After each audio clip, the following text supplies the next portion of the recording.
خاتون کا shopping bag پھٹ گیا تو اس میں سے ایک سرخ سیب نکل کر سڑک پر گرا اور لڑکنے لگا۔ خاتون نے بیگ فوراً سنبھال لیا۔ میرا موٹر سائیکل اس موٹر سائیکل کے پیچھے تھا۔ وہ غالباً میاں بیوی تھے اور سیب خرید کر گھر جا رہے تھے۔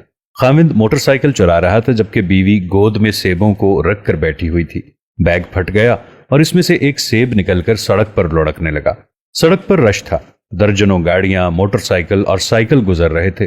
مجھے محسوس ہوا سیب کسی نہ کسی ٹائر کی زد میں آ کر چور ہو جائے گا، مگر سیب ہر گاڑی، ہر ٹائر سے بچتا ہوا تیزی سے آگے بڑھا اور لڑکتا ہوا سڑک کے کنارے پہنچ گیا۔ کنارے پر پلی تھی اور پلی پر ایک بھکاری بیٹھا تھا۔ سیب لڑکتا ہوا بھکاری کے قریب آیا اور گیند کی طرح اچھل کر اس کی رینج میں آ گیا۔ بھکاری نے سیب اچکا، اپنی میلی اور گندی قمیض کے ساتھ رگڑ کر صاف کیا اور کھانے لگا۔ وہ آسمان کی طرف دیکھ کر مسکرا بھی رہا تھا۔ میں نے موٹر سائیکل روکا، اسے سلام کیا اور اس سے پوچھا، یہ سیب تم تک کیسے پہنچ گیا؟ بھکاری نے قہقہ لگایا اور بولا، میں نے ابھی ابھی اللہ سے شکوہ کیا تھا کہ یا باری تعالی، تیرے بندے کو سیب کھائے ہوئے مدت ہو گئی ہے، اگر تم مہربانی کر لو تو میں بھی جاتے موسم کا سیب چکھ لوں۔ پھر پتہ نہیں کہاں سے یہ سیب آیا اور مجھ تک پہنچ گیا۔ بھکاری اس کے بعد شکر ادا کرنے لگا۔ میری آنکھوں میں آنسو آ گئے۔ میں نے بھکاری سے ہاتھ ملایا اور آگے روانہ ہو گیا۔ میری آنکھیں کھولنے کے لیے یہ واقعہ کافی تھا۔ مجھے یہ واقعہ چند دن قبل کسی دوست نے سنایا۔ یہ ایک عام سا معمولی واقعہ تھا، لیکن میں کیونکہ آج کل قرآن مجید کا ترجمہ پڑھ رہا ہوں، لہٰذا سیدھا میرے دل میں یہ جا کر لگا۔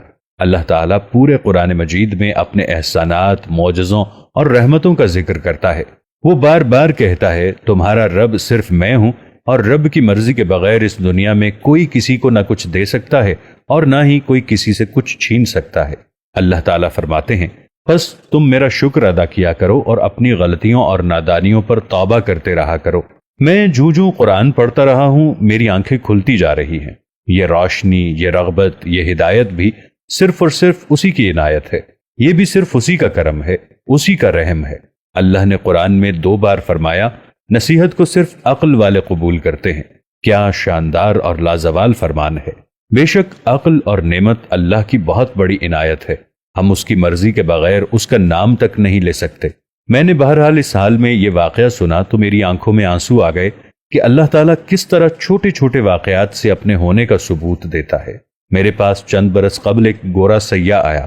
یہ اسکردو ایکسپلور کرنے پاکستان آیا تھا۔ کسی دوست نے اس کا میرے ساتھ رابطہ کروا دیا۔ میں نے اس کے سامنے چائے اور پکوڑے رکھ دیے۔ وہ بڑی دیر تک دونوں چیزوں کو دیکھتا رہا اور پھر شرما کر پوچھا کہ کیا آپ اپنے تمام مہمانوں کو یہی 2 چیزیں پیش کرتے ہیں؟ میں نے مسکرا کر جواب دیا، نہیں، یہ پہلا موقع ہے۔ ہم عموماً اپنے مہمانوں کو چائے کے ساتھ میٹھا پیش کرتے ہیں۔ میری بیوی نے آج اچانک بغیر کسی وجہ کے پکوڑے بنا دیے اور میں نے یہ اٹھا کر آپ کے سامنے رکھ دیے۔ اس نے پہلو بدلا اور بولا، میں اسکردو میں چند لوگوں کو دودھ والی چائے کے ساتھ یہ چیز یعنی پکوڑے کھاتے دیکھا تھا۔ میں نے اس وقت سوچا تھا کہ میں اگر دوبارہ یہاں آیا تو میں یہ ضرور ٹرائی کروں گا۔ آپ کے گھر آتے ہوئے میں بھی یہی سوچ رہا تھا۔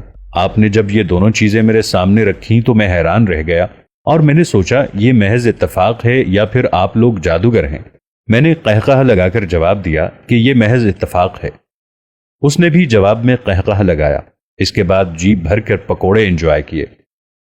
میرا ایک دوست صدقے اور خیرات کے معاملات میں بڑا کھلا دل رکھتا ہے۔ یہ روزانہ صدقہ بھی کرتا ہے اور خیرات بھی کرتا ہے۔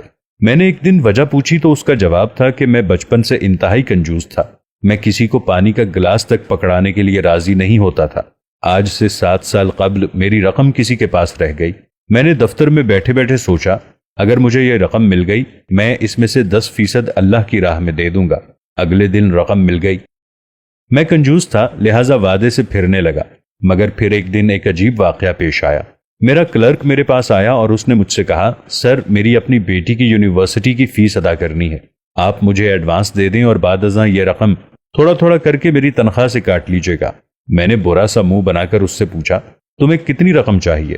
اس نے جیب سے فیس چالان نکال کر میرے سامنے رکھ دیا۔ اس پر 52,300 روپے لکھے تھے اور یہ رقم بالکل اتنی تھی جتنی میں نے صدقہ کرنی تھی۔ میں نے اسے پیغام ربانی سمجھا اور فوری طور پر ادائیگی کر دی۔ میں نے اگلی مرتبہ 20,000 روپے میز پر رکھے اور کسی ضرورت مند کا انتظار کرنے لگا۔ میرے پاس اس دن ایک لڑکی آئی۔ اسے اپنی والدہ کی دوا کے لیے 20,000 روپے چاہیے تھے۔ میں نے نوٹ اسے تھما دیے اور اس کے بعد میں روانہ ہو گیا۔ یقین مانو کہ اس دن سے لے کر آج دن تک میری کبھی کوئی رقم ڈوبی ہے اور نہ ہی میرے پیسے کو کسی نے کھایا ہے، کیونکہ میں نے تہیہ کر لیا تھا کہ میں اپنی انکم کا 10% حصہ اللہ کی راہ میں ضرور دیا کروں گا۔ وہ دن ہے اور آج کا دن ہے، میری زندگی میں سکون ہی سکون ہے۔